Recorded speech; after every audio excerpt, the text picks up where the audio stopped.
Hello my dear friends.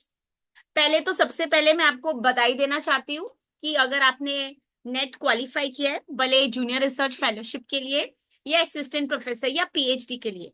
अगर PhD के लिए किया है तो एक स्टेप और आगे जाके हम जेआरएफ और असिस्टेंट प्रोफेसर भी अगले अटेम्प्ट में क्वालिफाई कर लेंगे। कंसिस्टेंसी हमेशा आपको याद रखिए, सक्सेस है। और अगर अब आपने पढ़ाई को बीच में डिसकंटिन्यू कर दिया तो फिर आप वापस वो मन और वो एंकरेजमेंट नहीं दे पाते खुद को।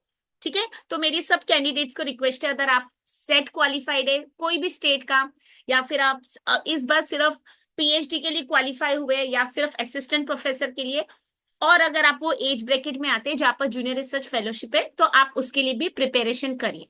ओके। पढ़ाई कोई भी डिग्री हो वो कभी भी वेस्ट नहीं जाती है। तो अगर आप सेट भी है तो नेट भी जरूरी है। मैं ये नहीं कह रही हूँ कि सेट छोटा एग्जाम है, बट याद रखिए जब हम नेट क्वालिफाई कर जाते हैं, हम इंडिया में एलिजिबल है कोई भी यूनिवर्सिटी या फिर मैं बोलूं कॉलेज में अप्लाई करने के लिए। ठीक है। तो अब मुझे आपके साथ एक इंपॉर्टेंट बात शेयर करनी है जो मुझे काफी बात पूछा जा रहा है कल से। तो अगर मैं इसी वेबसाइट पर आती हूँ ugcnet.nta.ic, आप यहाँ पर देखिए कि हमारा ना इंफॉर्मेशन बुलेटिन है। ठीक है। तो अभी हर एग्जाम के लिए, हर अटेम्प्ट के लिए पहले आती है इंफॉर्मेशन बुलेटिन, तो मैं इसको यहाँ पर क्लिक कर लेती हूँ।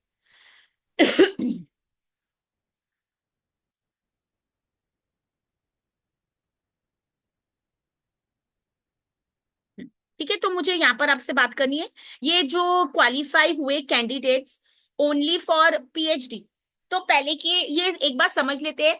कैटेगरी वन है award of JRF and appointment as assistant professor. तो इस कैटेगरी में सबसे हाईएस्ट परसेंटाइल या परसेंटेज रहता है, और यहाँ पर आप जूनियर रिसर्च फेलो क्वालिफाई हो जाते हैं और असिस्टेंट प्रोफेसर और पीएचडी एडमिशन के लिए भी आप एलिजिबल है, क्योंकि नेट के बेसिस पर आप अप्लाई कर सकते हैं पीएचडी, और जीआरएफ के बेसिस अगर आपका हो जाता है तो आपका मतलब असिस्टेंट प्रोफेसर भी हो जाता है। तो अगर आप फर्स्ट कैटेगरी में क्वालिफाई हो रहे हैं तो आप तीनों के लिए एलिजिबल है। सेकेंड कैटेगरी हमारी appointment as assistant professor and admission to PhD. भले आपने जेआरएफ पर क्लिक किया था बट आप उस परसेंटेज में नहीं आए हैं, तो यहाँ पर आप सिर्फ असिस्टेंट प्रोफेसर के लिए क्वालिफाई होते हैं और पीएचडी एडमिशन, क्योंकि हम नेट के बेसिस पर पीएचडी एडमिशन ले सकते हैं और जूनियर रिसर्च फेलोशिप यहाँ पर नहीं है। Third category admission to PhD only. तो यहाँ पर ना मेरा जेआरएफ होता है ना मेरा असिस्टेंट प्रोफेसर, बट मैं पीएचडी एडमिशन के लिए एलिजिबल हो जाती हूँ। ठीक है। अब यहाँ पर हम पढ़ लेते हैं इसके गाइडलाइंस, क्योंकि जो कैंडिडेट्स का पीएचडी के लिए सिर्फ हुआ है क्वालिफाई, उनको क्या याद रखना है।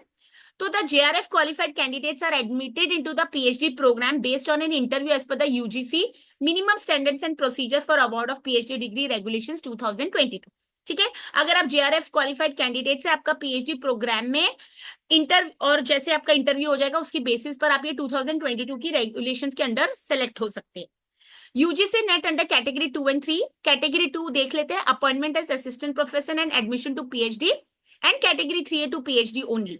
ठीक है। यहाँ पर can be use as an entrance test for PhD admission in place of entrance test conducted by different universities higher educational institutions for admission to PhD.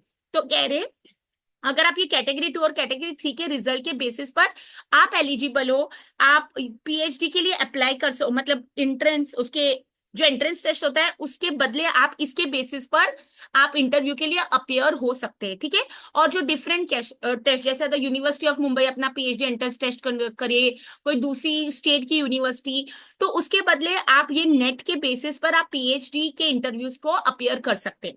For candidates who are qualified under the category 2 and category 3, the marks obtained in the net will have 70% weightage and 30% weightage will be based on their performance। ठीक है। तो जब आप PhD के interview में जा रहे हैं आप नेट के बेसिस पर एलिजिबल है, बट उन्होंने बोला 70% वेटेज आपको मिलेगी इसके मार्क्स की, रिजल्ट की, और 30% आपने परफॉर्मेंस कैसे किया। तो जैसे कि हम बोलते हैं ना कि हम इंटरव्यू में गए, हम सेलेक्ट नहीं हुए, तो देर आर चांसेस कि हम उस परफॉर्मेंस नहीं कर पाए। ओके। तो PhD admission will be based on the combined merit of NET marks and the marks obtained in the interview और viva voce exams. For admission to PhD, the marks obtained in the net by the candidates in category 2 and category 3 will be valid for a period of 1 year from the date of declaration of the result of UGC NET. ठीक है। तो यहाँ पर देखिए change क्या हुआ है। अब ये जो कैटेगरी 2 है हमारे पास, appointment as assistant professor and admission to PhD, ठीक है, वो कैटेगरी की मैं बात कर रही हूँ। तो कह रहे हैं जो एडमिशन टू ये वाला पढ़ लेते हैं हम एक बार। For admission to PhD the marks obtained in the NET, ठीक है, जो मार्क्स ऑब्टेन हुए नेट में बाय कैंडिडेट्स, भले आप असिस्टेंट प्रोफेसर और पीएचडी के लिए क्वालिफाई हुए या सिर्फ थर्ड कैटेगरी पीएचडी के लिए, will be valid for a period of 1 year, तो from the date of declaration of the result of UGC NET. Okay, तो ये जो मार्क्स आपके ऑब्टेन्ड हुए हैं नेट एग्जाम में इन कैटेगरी 2 एंड 3, ये वैलिड हो गए for a period of 1 year. लेकिन ये किनके लिए? जिनको पीएचडी के लिए एडमिशन लेंगे, ठीक है। तो यहाँ पर जेआरएफ कैटेगरी 1 को एक्सक्लूड कर दिया गया है। और जेआरएफ की एलिजिबिलिटी कब तक वैलिड रहता है? वो आपके पास जब अवार्ड लेटर आता है उसमें लिखा होता है कि 1 ईयर है, 2 ईयर, 3 ईयर्स है। तो पहले वो 3 ईयर्स की वैलिडिटी थी पीएचडी एडमिशन के लिए। अब आपके पास जब नया अवार्ड लेटर आएगा आप उसको चेक कीजिए, क्योंकि आजकल यूजीसी के रूल्स कभी भी चेंज हो सकते हैं। और मैं हमेशा आपको डॉक्यूमेंट देख के बताती हूँ, ठीक है। ऐसा नहीं कि किसी ने आपको बोल दिया इसलिए आपने सुन लिया, आप खुद भी जाके डॉक्यूमेंट चेक कर सकते हैं। बट अगर आप पीएचडी में एडमिशन ले रहे हैं on the basis of category 2 and category 3, तो it will be valid for a period of 1 year from the date of declaration of the result of UGC NET. Okay, इसका मतलब आपको 1 साल के अंदर आपका जब रिजल्ट डेट डिक्लेयर हुआ है उसके अंदर आपको पीएचडी के इंटरव्यू में सिलेक्शन लेनी है, आपका रजिस्ट्रेशन हो जाना चाहिए। ओके, अदरवाइज आपको फिर वो क्वालिफाई करना पड़ेगा नेट। किसके लिए? सिर्फ कैटेगरी 2 एंड 3 में रिपीट कर रही हूँ। The number of candidates who will be qualified for admission to PhD only will be decided by the result committee. The result of NET will be declared in percentile along with marks, normalized marks in case of multiple shifts. तो जैसे commerce 2 बार होता है, obtained by a candidate to utilize the marks for admission to PhD. In case the test for subject is conducted in 2 or multiple shifts, the marks will be normalized by using the equipercentile method. तो जैसे जो exam हमारे shift में होते हैं, and the result will be declared in percentile along with the normalized mark. ठीक है, तो याद रखिए मैं आपको बता रही हूँ किसके लिए, क्योंकि हमारी एडमिशन टू पीएचडी के लिए। ओके, तो कैटेगरी 2 एंड 3 के लिए ये याद रखना है और किसी को पूछने की जरूरत नहीं, आप जाके ये डॉक्यूमेंट खुद चेक कर सकते हैं। और अगर आपको डाउट रहता है तो आप कभी भी इंटरव्यू में जब जा रहे हैं आप उनसे बात कर सकते हैं, या अपने फील्ड के, अपने डोमेन के सीनियर लोगों से बात करिए जिनको ये रूल्स के बारे में पता है, ठीक है। क्योंकि ये रिसेंटली अपडेट हुआ है, 2024 की गाइडलाइन से यूजीसी ने पीएचडी एंट्रेंस टेस्ट को भी डिसकंटिन्यू किया, तो अब तक कुछ यूनिवर्सिटीज कर रहे हैं इंटरव्यूज कर। तो हमेशा याद रखिए, मैं बोलती हूँ डिस्क्लेमर में मैं हमेशा देती हूँ कि आप डॉक्यूमेंट्स चेक कीजिए और जो भी यूनिवर्सिटी से आप पीएचडी एनरोल करना चाहते हैं आप उनकी वेबसाइट जरूर चेक कीजिए, because what is eligible for my university or the university with which I am affiliated may not hold true or may not be correct for the university you are planning to enroll. Okay, तो हमेशा check कर लीजिए, कभी कोई ऐसी गलती नहीं कीजिए जिससे आपका आगे जाके करियर में नुकसान हो।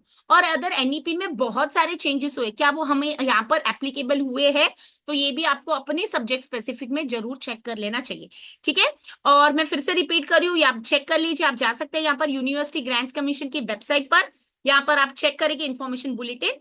और कल जो कैंडिडेट्स मुझे बोल रहे थे उनको रिजल्ट नहीं समझ आ रहा था, तो यहाँ पर आपको क्लिक करना है कैसे देखना रिजल्ट, और यहाँ पर आप अपने डिटेल्स डाल के आपका application number, date of birth, month, captcha को और सबमिट कर दीजिए, ठीक है। और अगर अब तक आपने अपने मुझे रिजल्ट नहीं बताया तो मुझे बताइए, तो मुझे भी थोड़ी मोटिवेशन होती है। और हमेशा एक दूसरे की हेल्प कीजिए। I deliver sessions for colleges, so you can invite me as a resource person for both NetSet and PhD guidance. And अब तक अगर आप मेरे चैनल से नहीं जुड़े हैं तो प्लीज मेरे चैनल को लाइक, शेयर और सब्सक्राइब कर दीजिए। और फिर मिलती है आपको नेक्स्ट सेशन में।